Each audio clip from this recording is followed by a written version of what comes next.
What's up, everybody? Welcome to Learning with Belvista Studios.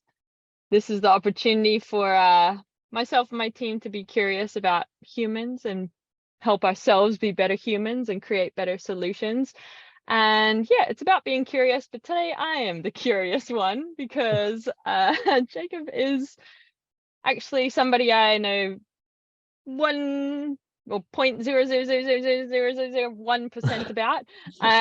You are new to the industry and you would like to ask questions. So you're actually asking me questions and getting to be curious. So why don't you tell people what your life mission is and why we're here today? All right, so now I feel like the ambassador of newbies to the field. Like I'm stepping up to the UN, to ask the pros. You So better make it basically, worthwhile. These people are hanging on every word that trying comes to out. listen, listeners. I got your back. I got your back. Nice. Okay. So yeah, Jacob, age 28. I have worked almost every annoying pathetic job you can think of: hotels, hospitality, everything. And both of my parents are teachers. My mom is an English teacher, my dad's a history teacher, and I've always had a thing for informal education. It's not uncommon for me to rack up 30,000 steps walking around my neighborhood just listening to educational podcasts. Okay. And recently I became a personal trainer, and the course was online, and it was pathetic. It was the worst online course I can imagine. I couldn't believe that I saved up money, paid these people money to get this, I ended up just YouTubing everything. So I thought, okay, there's a bunch of smart people out there who just need to be pointed in the right direction. And then there's a bunch of dyslexic kids, who are sitting right now in English classes who are smart as hell, but just need a different way. Or a bunch of people who don't have time to focus on maths or things like that, in order to help them. And in particular, I have an issue with my ears. And I try to hide it, but it gets pretty obvious at times. And there's a bunch of people who might want to learn sign language and making sign language cool. Because you ever see, like, in animes, the characters do this crazy thing with their hands, and you'll see like Mm. 12-year-old kids replicating it, like in the playgrounds and stuff. So I was thinking, like, okay, I want to make this course that just helps anyone to learn any cool skill. And I fell into the instructional design field. It's so deep and it's so broad, that, and I've paid and committed to the course now, that I need to absorb as much info as possible. So I guess my first question, which would be the most pressing one for people who are new to the field, is where do you see the job market as a whole? Because you don't just start creating whatever you want to create. You have to, you know, eat crap like everyone else. Well, Ooh, once they get into the field, do you? I just for a little while, disagree. Oh, I don't know. I think if you're very clear on what it is that you want for whatever in life, you can just get it straight up. Okay, cool.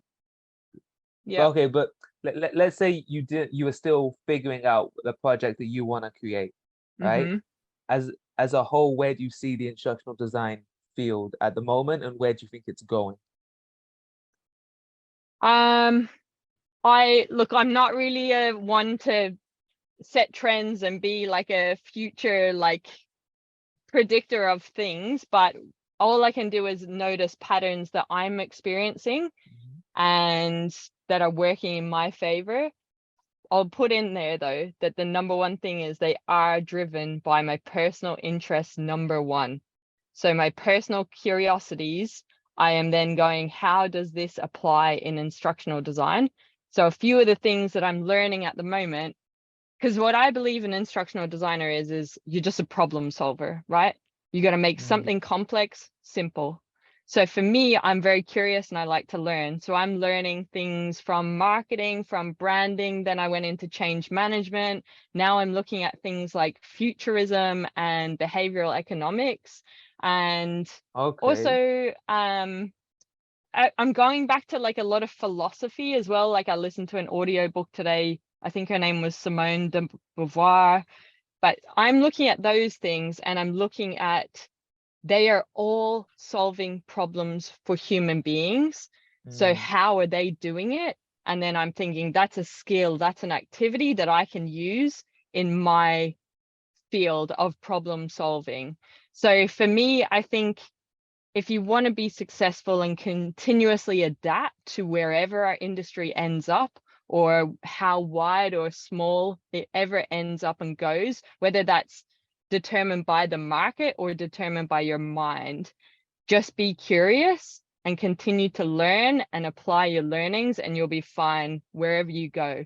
Because what I'm really, really observing is, and this actually comes, this is probably not the answer that you were expecting, but what I'm really, really observing is the people that are the happiest and the most successful, as defined by them, they are absolutely authentically tapped into who they are as a human being. So a couple of examples that are inspiring me at the moment is Stephanie Gilmore. She's a surfer, right? She's Australian. She's just broken the world record for the most titles ever won. And when you listen Oh, to wow. her interviews, so there's Kelly Slater and then there's her. Kelly Slater is like the popular, Keza is the one that most, I know, yeah. best of all time, and then her in terms of world titles. So when you listen to her interviews over the years, she describes her wins and the times when she's performing her best, and when she defeats her opponents, when she is having the most fun surfing. And then if I think about, there's people like, there's a comedian that I know of at the moment. There's another person, a female, who has got a like production company. And she, if anyone's into Bad Sisters, I haven't watched it, but I think it's gone crazy everywhere in terms of it being a really popular TV show. Those two people are in the entertainment industry, and they have just said no to how Hollywood does things, how traditionally you come up through the film festivals and all that. They said, no, I am making TV shows and movies and my thing on my terms, from my heart, from my place of passion. And they are successful and content in their eyes. When I draw that back to myself, when I show up and I'm curious and talk about the things that I'm interested in, the problems I want to solve, and you'll notice this through our videos and podcasts if you watch it, I am attracting the clients that are aligned to Kim's values, or Bella Vista Studios, and to Kim's interests and the problems that she wants to solve. So therefore, when they're coming to me as clients, they're saying, we want you to work on this because we know you're interested in it, which means that you're going to help us better. And all of that is rewarding myself and my team better when I'm authentically aligned to my curiosities, my passions, my purpose. It is leading to more meaningful projects. It is leading to yeses, like no negotiation on price or anything. It's all very like, we accept that, we get it, because they see the value. I've built that and they're tapped into who I am. So when I go back to the very beginning, what I said around, do you have to eat whatever you described it as, like the little projects at the beginning? I don't believe you do. And I feel that probably my first ever project felt that way, but it was because I wasn't evolved as an instructional designer, but the person actually chose to work with me because they saw my passion for my future potential, and they're now clients still 6 years on. Okay, wow, that was quite the answer. Like, I guess the obvious caveat to that question is like, to follow up is like, what are those passions that you have, and how are you following them through instructional design? For example, like you brought up surfing. I can imagine there in the future being especially with virtual reality being a thing. Like where I live in the UK right now, it's slap bang in the middle of the country. I could not be further from a coast if I tried, right? Yeah. And I used to live in Israel, and I've lived in Portugal and even Panama, where I got Mm-hmm. to go surfing, thank God. But let's say like you're a kid stuck in the middle of nowhere. I can see a future where in VR you can do online surfing tutorials. Like Mm. so I'm guessing like with through instructional design, what are those passions that you think you could meet, I or those think it is. curiosities? Yeah, like even the surfing one's interesting for me because I grew up in Ireland. We didn't have waves like that I knew of as a kid. In that age, I couldn't drive, I couldn't get the bus, I was too young. But what I used to do was spend every Saturday morning walking to the library and reading books on surfing and visualizing how that book was describing how you surf, how you get up on the board, where you put your feet, what foot do you put forward, blah, blah, blah, all that. So basically that was the instructional design that I was receiving from my future Kim self that was going to live in Australia eventually. It was probably 10 years later. But with that, I was visualizing that I was like, I could surf, like, and I couldn't. I'd never tried it at this point. But when it did come to the point where I got the very first time to go surfing, I already had that in me. I had like the essentials, knowing this would be the foot I'd put forward. This is roughly where I needed my positioning, all of that sort of stuff, right? So first of all, my passion allowed me to find transferable skills to think about how I would learn surfing better. And then also what were my gaps so that I could seek that. So if I went to a surf lesson, I knew my kind of base knowledge, and then I could use the instructor to say, I need help with this, take me to the next level. And if you think about like the 70-20-10 model in learning, basically I'm a self-directed learner. I've got the theory, the 10%. Now I'm about to go out on the job and do it, or the experiment, and actually probably drown with a couple of waves thrashing me around. But the social learning is I'm asking my coach, these are the questions I have before I get in the water, because I don't know how to swim either. So I have this kind of safety, like protection mode that I need to get satisfied to begin with, right? So I'm thinking about it from that like perspective. But then also, if I want to grow my business or grow myself, and I'm talking to you people listening as well, if my interests are around surfing, if my interests are around skateboarding, if my interests are around self-love and belief, how does that show up? Well, it shows up when me reaching out to organizations that I am connected to. So for example, in the skateboarding world, there's so many phenomenal like community organizations that are doing really good things in terms of skateboarding's phenomenal for learning patience, determination, work ethic, all of these Conquering things. your And there's fears. yes. I mean, you can't ollie down a free set without, overcoming some fear. Like at least the Fuck, you teenage can't Jacob even remembers that. stand on a skateboard without overcoming fears, right? It's scary, hey. I mean, maybe I was just fearless at the time, but whenever I tried to teach my Okay. girlfriend how to do it, she's always like, no. So yeah, Yeah, I totally yeah. feel you on that. Well, it is scary, right? So but in skateboarding, going back to the point, is there is phenomenal community organizations that are out there in developing countries and developed countries that are helping children get an education through a skate curriculum. Now, I am personally connected to that mission. So therefore, I'm reaching out to those companies and saying, hey, I'm an instructional designer. I see what you're trying to do in the educational space. Let me know how I can help. Or I'm saying, I notice what you're trying to do. Here's some tips. Here's my advice. This is the go. If you ever want to chat, here's where I'm at. So that's how I'm using my passion, so that maybe one day I am contributing in that industry to two things that I care about, which is skateboarding, because I just like it and I love all the people that I meet through skateboarding. And the second thing is I'm really, really big on helping young people feel worthy and loved.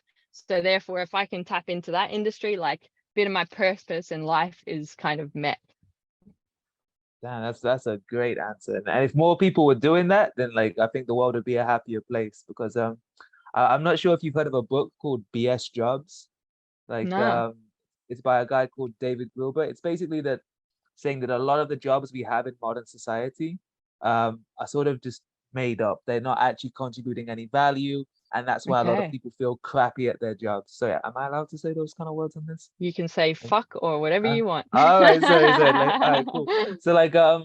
So like, and I've worked those kind of BS jobs where you feel like, what am I doing? I'm here Mm, 8 hours a day, and I'm spending 8 hours hopefully sleeping, and it's an hour commute. Therefore, I've only got like a few hours of my day to compress everything that's interesting. And mm, it looks like you're finding a way to spend your whole day doing the things that are interesting. But so in terms of absolutely. instructional design and relating that to your passions and those Mm. things that you want to do, is there a hierarchy of skills that you would recommend someone getting into the into the field. So, for example, my course right now, it's a really good course. I'm definitely enjoying it, but it does kind of just shotgun all the skills that you like. Hey, you got to learn Audacity, boom, but you've also got to learn Canva, boom, and Articulate Storyline, boom, at the same time, you know? Mm, So if you were making a list of, like you got to ollie before you can kick flip, you got to kick flip before you can tray flip, yeah, like what skill set would you into say is skate the tricks. the best ones to learn? I look, honestly, there's one skill that you need to learn, and it is to be curious. If you Okay. are curious, you will work out any freaking problem that ever happens to you in life. So you just got to figure out, like, basically when you're curious, you work it out. So my first client, I didn't have Articulate. I didn't have any of the tools. I didn't even know how to use them. I had played in PowerPoint, but literally like text box, click and drag, dump an image, like nothing, right? Oh, But what did I want? I was motivated. When you tie your motivation to your curiosity, you can work it out. So I wanted the contract. I wanted the first contract because I wanted the business. And then because I wanted to leave a job, right? I wanted to get out of my career job and I wanted to start my own business. So I was motivated to get that contract because that was what was going to allow me to leave my job. All I had was curiosity. They said, can you develop e-learning? I said, what does e-learning look like to you? And then they described that and I took notes and they said, what tool do you use? And I said, what tool do you use? And they said, Articulate. And then I wrote it down. And then they said, we need it to be SCORM compliant. Can it do that? And I said, let me confirm for you and I'll come back to you. And then I fucking Googled, what does SCORM compliant mean? And they're like, we need it to sit in our LMS. And I was like, oh, great. I don't know what an LMS is. I said, tell me a bit more about your LMS. And then they described it. They gave me the name. What do? I go out of the meeting. I go home and Google, what does this do? Then I find out there's like 50 billion of the LMSs and they all do different things and they all function different ways. And I'm like, ah! And I'm like, doesn't matter because it's not a problem right now because I know that they use this one LMS and they need a SCORM file and they want it developed in Articulate. Cool. Okay, sign the contract. I don't know how to sign contracts. I don't know what you include in a contract. What do? I go and Google it. So just on a very, like, that story can go for my whole career and got you. everything. But if you are just curious, you will work it out. If you are motivated, you will work it out. Okay, good to know. Like that actually makes me feel a lot better because if you're doing as well as you are and you started with just doing that, then like I spent 4 months YouTubing people like yourself and the other instructional designers Mm. before quitting my job and jumping into the course. So that's good to know. May I ask what was that job that you were trying to get out of? I was an instructional designer actually at an e-learning company and I hated it. I did the values of the company was very not aligned to me as a person. And I said, enough is enough. I will not tolerate the behavior that I saw there. And I basically resigned with nothing. So it was like, I Super had no, great. like, yeah, I was like, You had ah. a And rent to then what pay I on did your was like, apartment, or were you living with your parents? no, I had commitments, financial commitments. I didn't care. It was tearing my soul away. So that's the thing. If you're motivated in the right way, you will always work it out. So I didn't care. I Mhm. was like, I need to get out of here because if I spend one more day here, I'm going to be a horrible human being. I'm going to do shit work for my clients. I'm a horrible team member. That's all just work related. I'm a horrible human in the world because I'm hating my job coming home. I'm horrible to the people that I love, my friends, all of that sort of stuff. So therefore, I'm like, I'm not willing to tolerate that anymore. The motivation was strong enough that I resigned with nothing to go to. And I worked Wow. it out because Okay, the that's motivation so was strong. Because then I was like, shit, I only have a certain amount of savings. I need to fucking get my, like, this is where my savings run out. So I need a contract. I know that contracts take about 2 months to sign. Holy moly, I better get my freaking, like, hurry up because I don't know Gotta if get my my shit savings will together. last And I that know long. that feeling. Yeah. Yeah. Wow, that is so cool. Because like I'm actually happy you said that again. I know I've already said that because with that personal training course that I did, Mm, I'm not gonna say the name of the company, but they're a fairly major chain. I went okay. in to interview with them in two of their locations, and there was one location that I really wanted. Did both interviews. They took forever to get back to me. The one that I didn't want. The one that I did want. and just to tell me no, whereas the other two hired me, but they were immediately telling me like, hey, this is how we sell and like get new people in. And it was Mm, essentially making women feel awful about themselves and mm. posing yourself as a solution, you know. Well, I was like, that seems like a fucking detriment to humanity, which is not like my goal. That's not my vibe. I'd rather just Yeah, help people to help people. yeah. So the fact that you walked away from that makes me feel better about walking away from my one. Now you say that curiosity is like obviously a really big thing, which is really happy, makes me really happy, because what got me into the e-learning space is the YouTube OGs, the Vlog Brothers, Hank Green Okay, and John Green. You might know that they have some books, The Fault in Our Stars. You okay. you don't know these guys? No, I will look Okay, them so up. okay, now I'm helping you out. All right, so you said you were into philosophy, not right at the beginning. Yeah. So they have a whole YouTube series called Crash Course, right? Okay. And it's got history, it's got science, it's got engineering, it's got philosophy, but it's so fun. Like you learn shit stuff without even realizing you're learning, and that's kind of my goal. That's cool. They've sort of Yeah. they've taken education and they've made it like almost rebellious, like my personal philosophy is the world, this is gonna make me sound like a conspiracy theorist, but the way the world is kind of set out, it's kind of trying to make you fat, stupid, and just unengaging, so I feel the most Okay. rebellious thing you could be nowadays is intelligent, in shape, and curious about the world. So you said that curiosity is gonna be like your main fuel, is gonna get you through it, but Mm-hmm. what fueled your curiosity when you were in those beginning stages, just figuring stuff out? Were there certain subjects? For me it's healthcare and Okay. health and fitness. But what were those subjects that you like zoned in on? I don't know if it was, I'm trying to think back now. Initially, it was more about values, right? Was, I've always been very, I don't know where this has come from, but I'm thank God I had it, and have it still. If it adds value to my life, I want more of it. If it doesn't add value to my life, get rid of it. So even when I was in a career job, when I had tasks, I'd say to my boss, I love this stuff, give me more. And then I'd say, I don't like these things. I've given it a try and I'm not going to get any better at it. And I actually really, really don't like it. And it's taking my value away from the good things. Can we do less of that? And then they supported that. So then where my kind of motivation and curiosity for what came next was, I wanted freedom. I wanted to have more control over my life. So I'm actually guided more by my day to day, because I'm very driven by, I want a fulfilling day every single day, so that when I leave this earth on this form, I have no regrets. So what does that look like? I need financial freedom. I need time Mhm. freedom. I need to feel joy and bliss in my day every single day, because I've gone and had a surf, or I've had a really meaningful connection in a conversation.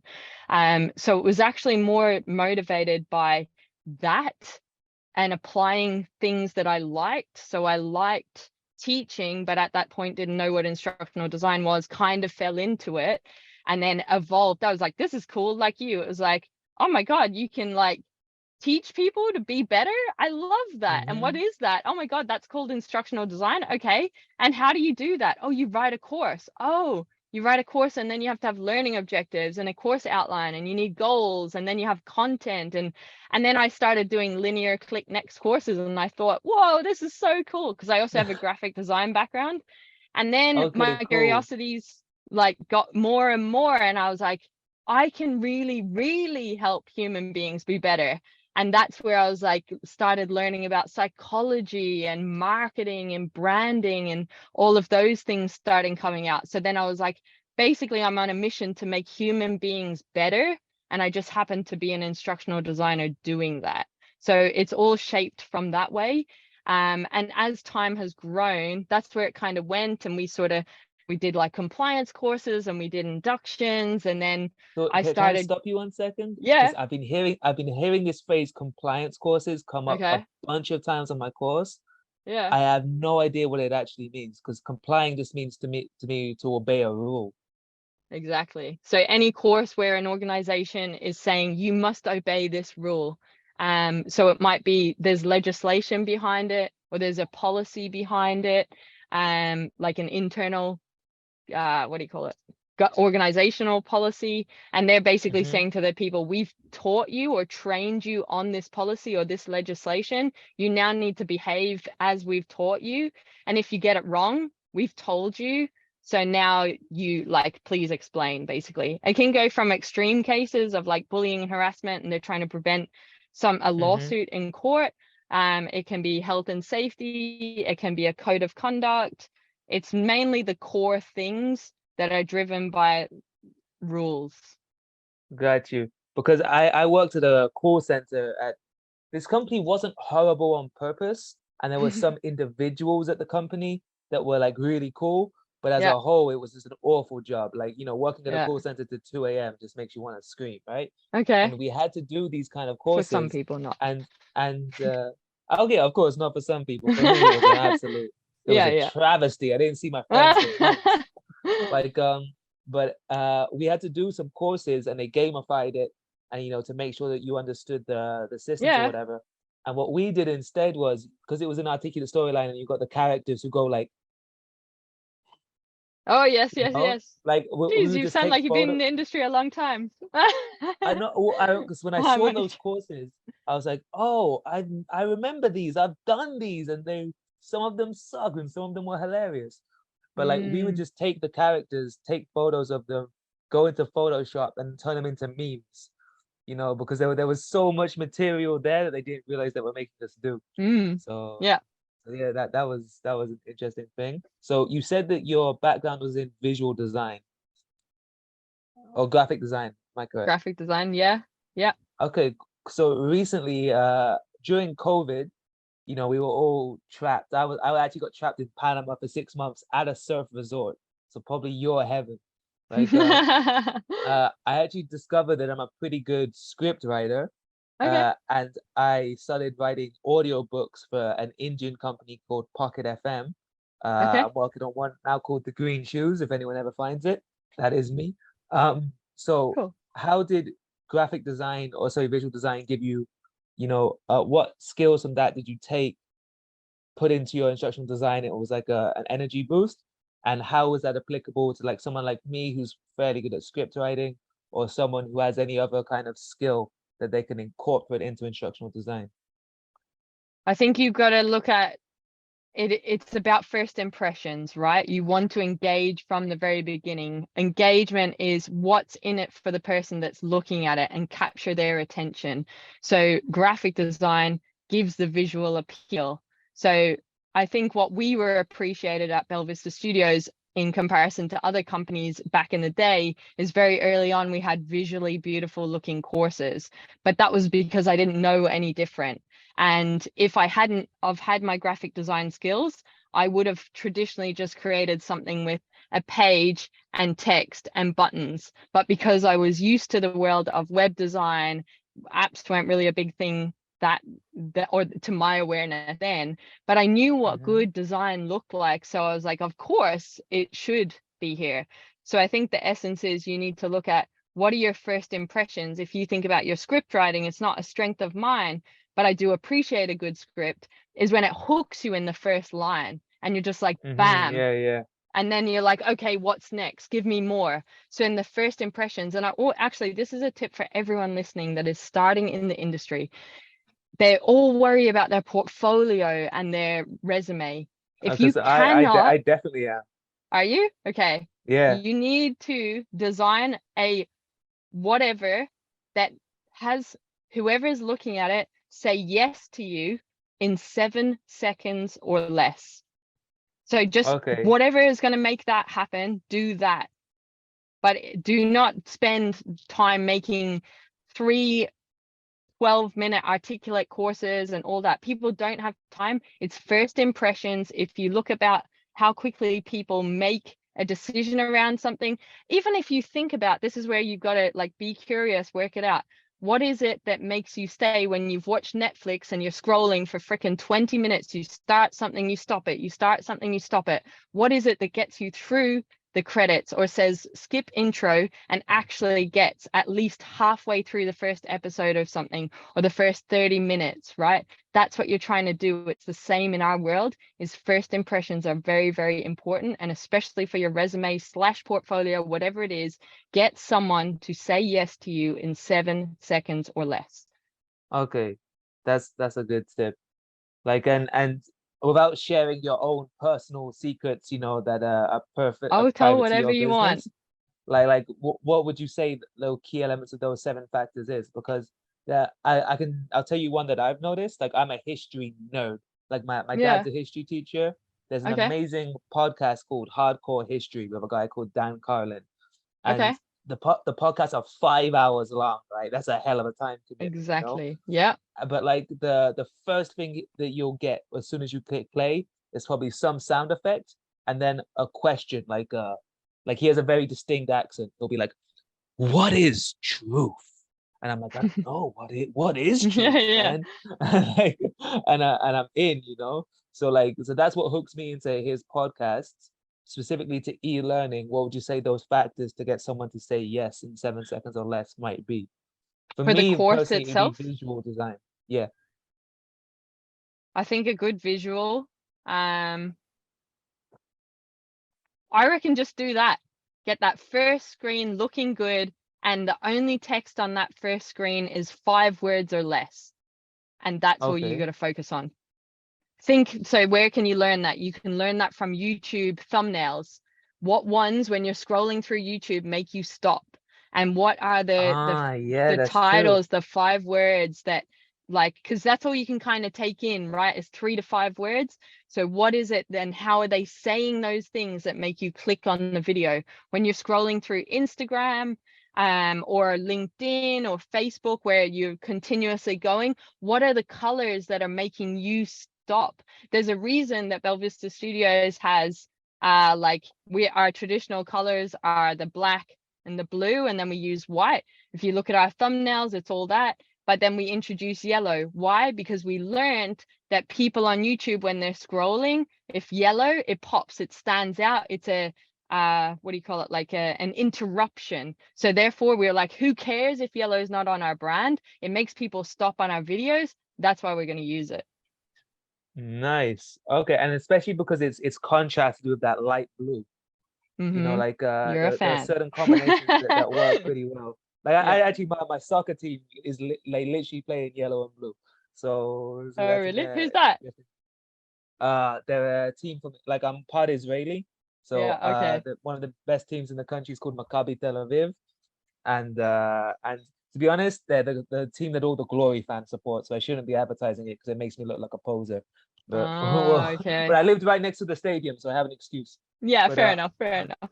It's good that you still but like support them even though you don't live there anymore. exactly, and True fan. and I've noticed on YouTube specifically, it's interesting you brought them up. The more, because I've spent years on YouTube. YouTube's where I've educated myself on everything. Like when my Mm. parents ask me like where did I learn stuff, I'm normally saying, oh, I found a YouTube documentary, and I'm looked at with a bit of suspicion, but Mm-hmm. like they're slowly coming towards it. But there's certain templates that people have on those thumbnails I begin to notice. Like I've been seeing Yep. them being replicated more and more and more, which is fine because creators are so busy. That's probably one less thing they have to come up with. Like Absolutely. in I'll terms of tell you instructional. something at the moment. Sorry, just to interrupt that before you go on. Hold your thought though, remember it. Um, there is a formula and it works. So just copy it. You do not need to reinvent the wheel. Invent the The wheel. second thing is there's an ad that keeps coming up on my Instagram at the moment for a design place here in Australia, and they are using a Canva template. They are a design like college, and it's not original design. It is literally from Canva. So if a design college is putting an ad out there and say, come learn design from us, where their template is literally from Canva, you too, people, can do it. Canva is brilliant. It is so easy to use. It's like 150 Aussie dollars, so that's probably something like 80 US or pounds or whatever. It's really freaking cheap. It is an exceptional investment, and it's very easy to use. That is where your first impressions are going to come from. Back to your thought. Nice. So so my question was gonna be like, for example, if you look back at like impressionist paintings or like art, Mm, in general, there's eras of stuff. You had like the Monet era, you had the Van Gogh era, yeah. where everyone was doing their thing in a certain design, like in a Yes. certain way. Like the same with music, like I've noticed like the 80s has made a huge comeback recently. Mm, Like like The Weeknd and Dua Lipa essentially took 80s beats, modernized them, and now you've got modern pop music, right? okay. Like or like the early 90s was just grunge, grunge, grunge. Like which is a skater, I'm sure you appreciated. Has there been like certain eras of instructional design or e-learning that you can kind of learn from? Like back then everyone was doing it this way and now people are kind of doing it this way. I I think our industry is very interesting in that it is like very slow to catch up, and there's still people that, like, I have been talking about human-centered design for probably 4 years now, and people message us now and say, wow, this blows my mind, right? So it's been on my radar for 4 years and I've been applying it, but I'm not the first to come across it. It's been around probably for 30, 100 years, I don't even know. But so the thing is, it doesn't matter. But I think if you just look at what works for you, what makes you click on an ad, what makes you want to pick up a book in the bookstore, what makes you choose a thumbnail to watch on one of your streaming services, you need to pay attention. Just take a moment to reflect and say, why did that make me do an action or make a decision? And then write a little list and say, it was because of the color, it was because of the photo of the person, it was because of the hook line, it was because of the music, whatever it is. And then you will start to go, this is my little creative toolkit. And then as time goes on, you just start going, what do I need to apply right now? I need Mhm. sound effects to tell this story. And you just go to your little like inspiration board of all these things that have caught your attention. And the reason I say that is because you can follow trends, but the trends are coming from everywhere. Like I've described other industries today, economic or behavioral economics, that sort of stuff. Maybe not everyone else is doing that, or maybe everyone's doing it. But the fact is that I think that is a really interesting thing that applies very well and serves very well to our industry. So I'm experimenting with it, and I never heard anyone else talk about it. Now I don't listen to other people, so it's not that they're not talking about it, but to my radar, I'm driven by my own curiosities. I see that is absolutely going to add value to me as a practitioner and to my learners. Therefore, I'm going to experiment with it and see how it goes. And I'm being rewarded for that because behavior change is happening. Clients are coming back and wanting to work with us again, and they want more of that thing, Kim, more of that human-centered stuff. You know how you talked about it? We didn't believe you before, Mhm. but now we know it works. So that's kind of what I think. I think the only thing that I can say, but I don't know if I'm biased because I'm so in it, is that I really, really see more and more people talking about a human-centered approach, a learner-centered approach, a user-centric approach, a customer-centric approach, an employee-centric approach. So I think over time, like I said, the industry takes a long time to change, and it won't be mainstream for maybe 20, 30 years. But if you take a human-centered approach, you will never go wrong. No, I think you actually are very ahead of the curve on that because I've noticed like obviously human-centered design is kind of what your website leads with. Yeah. Like and I've noticed I think the more people feel isolated, remember how I spoke earlier about BS jobs? Mm, Like I feel the more there's more isolation or people not feeling they're a part of the system, the more there'll be a backlash and they'll try to be human-centered stuff. Like there was even a guy who ran for American president called Andrew Yang on okay. the concept of a universal basic income, whether you agree with it or not. His whole idea was human-centered capitalism, right? So I Mm, feel this like with the world being so uncentered from the person right now, there might be a backlash and it'll come back, to that. So yeah. in your eyes, seeing as like you're the human-centered design person, goddess, if you will, Oh, thank you. what what makes something human designed in your opinion, and what makes it the antithesis, the opposite of that? I think a lot of instructional designers put a lot of pressure on themselves to know everything, right? But we write training and create training experiences on any possible topic in the world. So we can never, ever, ever be the expert. So going back to, you need to be curious. When you're curious as an instructional designer, you don't have to have the answers. You just need to know how to get the answers to create a really good training experience. Who has the answers? The people that are going to receive it, because you ask them, I've been told to create a training course on this. Why isn't it working now? Why do you think you need training? What skills do you need to develop? Where are your strengths? What's missing? Where are the gaps? What are the pain points? What do you need to be successful? So when you're asking questions like that, honestly, like that's actually not the questions that's too many questions. We have like 5 questions, but when you figure that out, you literally get to a point, and we have a video on this, is the empathy map stuff, where what would you feel, see, hear, think, or do if you were successful in whatever the learning outcomes essentially are, and from a future desired state of the employee or the perfect human doing that. And when they just tell us, we'd say this, we would do this action, we would talk this way, you would see us blah, blah, blah. They give me the exact content. So therefore, I'm using their language, I'm using the things that they tell me they need, and I'm just basically massaging it back into a training experience that they receive, whether it's in a storyboard and then it turns into an e-learning, whether that's a podcast, whether it's a poster. And when they see it, going back to first impressions, they go, oh, it is like they are speaking to me only. It's like they're inside my Exactly. head. That's It's like human when centered. like a rapper like says like a line that like hits you right in the soul, and you're like, oh, that's exactly how I feel. That's it. So it kind of sounds like that you're almost doing a form of backward design where you've gone Maybe. from Yeah. the desired outcome, and you've worked backwards to that, which Yes. which is a really, there's a guy who I've been watching on YouTube called Luke Hobson, who has a crazy beard. Like he kind Okay. of looks like a rabbi or Rasputin, but he's also very much into instructional design. Yeah. So so yeah, he seems you and him have the same approach. Now, my next, I guess, practical question is, before I eventually become independent in the future, I would Yeah. quite like to work for an e-learning company or an e-game company. Okay. Um, in your personal opinion, because you said you were working for one in the field, you don't have to say their name or whatever, Mm. but are there certain characteristics I should be looking out for when I apply for those jobs, that they are a good company and aren't just, ripping Why do you people want to off? work for someone before and not just go out on your own? Um, Personally, I have my own.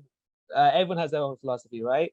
Like I sort of very much believe in the apprenticeship, which from you seem like you've got that wildness that you can go out there and make it happen, which is cool. Like I love people like that. One of my best friends, her name is Sheer. Like you could drop her in the middle of a desert island and she would figure it out. Me, for example, I box. Like Mm. I like to train for months before I go into a fight. Like I like to have stuff dialed down, and I very much think that I pick stuff up from environments. Like I call it like Mm. a intellectual osmosis, where just by being in the environment, like the concepts come to you. So, and personally, I would also actually love to move to Australia or to Canada, and I see these as instructional design and working for an instructional or e-learning company sort of as my ticket. Okay. So I'll just put it out there. You're already doing your apprenticeship. You don't need to go to an organization. The minute you are on YouTube, the minute you are reading something, you're doing your certification, your apprenticeship, you're in it right now. You're learning. If you want to learn anything from a job, it is on our YouTube channel because I've shared it all there. So everything, when I talk about quoting, when I talk about project management, it's all there. I did my 11 months in an organization because Uh-huh. that at the time wasn't there for me. And then I've now shared it on YouTube. So if you want to fast track to your end goal, I would encourage you to appreciate that your apprenticeship has already begun. However, it never stops. I am still an apprentice. I am here today practicing my skills with you, trying to react, adapt in the moment, add value to you. Every day I've listened to about 5 books in the last week because I'm just learning, curious. In our industry, we can never not be an apprentice. And that is what's so great about it. Yeah, So that it's sounds just kind of where fun. you're getting your apprenticeship from and at different times and how much of it and how little and how long and how short. Okay, fair enough. And so that's an interesting response. Like you definitely like your philosophy is all encompassing. I enjoy that. Um, so in terms of gamification, so I would quite like to make in the Mm, future an e-learning app mm-hmm. that teachers can use to aid their kids, and also Yeah, kids can use, you know, by themselves, sitting, in their room or at the bus stop or whatever. yeah, Has there been, I know gamification and instructional design aren't intrinsically linked, but there are a few connections. yeah. Has has there been like a few gamification uh principles that you've been able to take and move forward with your instructional design practice? The main thing that I would definitely encourage people to pay attention to is um it's the motivation. That is the key to success. So when a learner starts with something, why, like, when it's like, think gamers, why they play games. Do they want to be the number one? Do they want the top score? Do they love the exploration where they have to just go Mm, find things, or are they doing the mission? So you need to understand the why. Why are they there? Why are they spending hours playing? That is really, really important because that self-intrinsic drive is very transferable to learning solutions. The other thing, I think, what have you got? Choice, autonomy, drive. I think that's Daniel Pink's theory on motivation, actually. So that's in the Daniel Pink, gaming world. the sales expert. Yeah, yeah. Yeah, I watched his masterclass. Cool, Yes. good, Well, good to know. his theory, like that comes from gamification, right? Or a game, whatever it is, like it's motivation. Games use it really well. So that is the number one thing because that is the most important thing to get learners to care. Then it's the storytelling. Are you the hero? What's the journey you're going on? You're going from A to B, the mission, whatever it is. So how do you tell the narrative of that learning? So paying attention to levels and chapters and getting to the boss or whatever it is. I'm thinking I'm like role player right now, but if we think about solitaire, you got to think about why people are playing. So solitaire is that card game where it's normally Mm-hmm. free, but you're kind of mindless there. You're just passing time. Unless you're paying for money, you're not really like, not everyone, the majority of people are not playing it for a high score, for example. So just paying attention to those sorts of things. Um, I think the thing that probably, I don't know enough about it. That's the exploration of mine, because when we think about techniques, and not all solutions allow for you to have full gamified approaches or game mechanics where there's scoreboards and there's points.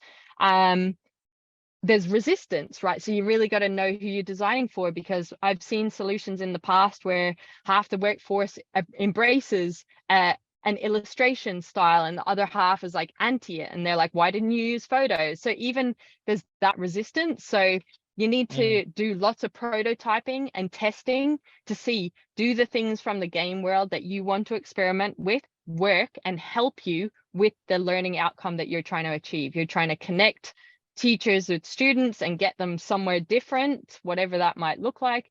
So make sure that it is getting them there and it's not a distraction. Like it's not eating up time when they just want to get to the end. Got you. Okay, so we only have a few minutes left, so I'm gonna try and All make right, the big go quick the fire, question. quick fire. So it's actually a fairly big question actually that I Okay. hope you've got time for it.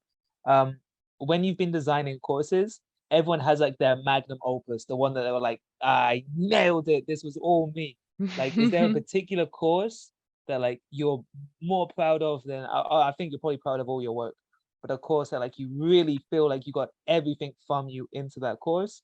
And was there like a challenge on that way that you had to find some improvised way to overcome? Because of my mindset of curiosity, I'm going to say no to the challenge. But the challenge for me was how to get people to care about this learning. It was a topic, it was mental health.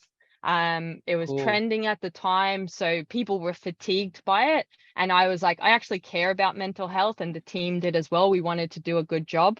So we said, well, how do we get people to care when they're fatigued and they probably know that their organization is bullshitting them and doesn't really care about their mental health? Now, I'm not saying this organization did, No, but no, that's the I'm trend fully out with you. there. Whenever I see like some company that's like, I'm like, nonsense, man. Like you are just doing this to fulfill your obligation. You know what I Mm. mean? So like I'm totally with you on that. Yeah, and we didn't want that to happen. The customer didn't want that either, but like the perception with that's one small part of the business, so it's not, or you don't have full control over people's perception. But that one was, we basically took the time to brainstorm and we talked about motivation and that engagement. How do we get people to care in 7 seconds or less? So they were the two things that we really went hard on, and we brainstormed on it. And then it ended up coming that we were going to entertain through education. No, sorry, educate through entertainment, which is what you talk about. So we were like, well, where do we as humans get entertainment from? So we looked at Netflix and we thought there's a TV show, you probably have them in the UK and all over the world, is those morning shows where you've got the two Yeah. presenters and the call in with the Hollywood sign at the back. And we like, people mindlessly watch that and they dial in, they buy their bloody knife set and all that. That's something. They watch the 60-minute show where there's crime drama. So that was what we went with. And we basically came up with, the module could be completed. We didn't have a time parameter on it, but the module was very short. It basically opened with challenging interactions. So we didn't even call it mental health, but we just acknowledged that there's challenging interactions in your workplace. Here's 4 of them. There was a call center one, which was audio, a little scenario playing out, the person got abused. The next one was a morning thing talking about like stats, and like reached out to the Hollywood presenter and said, what's happening over there? Tell us more. And then we had a 60-minute one where someone got abused, like, and it's on the CCTV footage. So we had a film crew, we had actors. There was a Wow, fourth that's one. We interesting. made it like a YouTube video where it was a vlogger and she was talking about her mental health journey and her tips. So it opened like that. And then it basically was just like, look, this shit happens. We're now creating the space for you to put a plan in place so it doesn't, so you're better equipped for the next time. So we created a self-care plan. We actually give that for free. I don't know, it's somewhere on our resources. But it was basically allowing them the space to just take the time to go, these are my triggers, this is what stresses me out, these are the things that I know help me be better when they do trigger me, and this is me putting them into action so I can start being proactive about my mental health. And then the end was, here's where the support is available. So I think that, from the project, the belief in the client, the things that we created, the solution actually being useful and valued by people, that holistically was probably one of the ones that I'm quite proud of. That's a really beautiful thing to hear because the audiobook that I wrote called The Mm, Green Shoes that I mentioned earlier, it's actually based on a true story of a close friend of mine who had yeah. someone very close to them unfortunately take their own life. And that's what got me interested in mental health. And I did this level 2 in the UK. It's called like level 2, just an entry level Okay. course to mental health awareness. And once again, it was nonsense. It was literally just an ebook. They just made you read the ebook, and I was like, this is such an in-depth topic. There are so many directions you could go with it. It's almost insulting the subject Uh, to be like, here's an ebook, read it, and if you can just regurgitate knowledge, you know it. You know what I mean?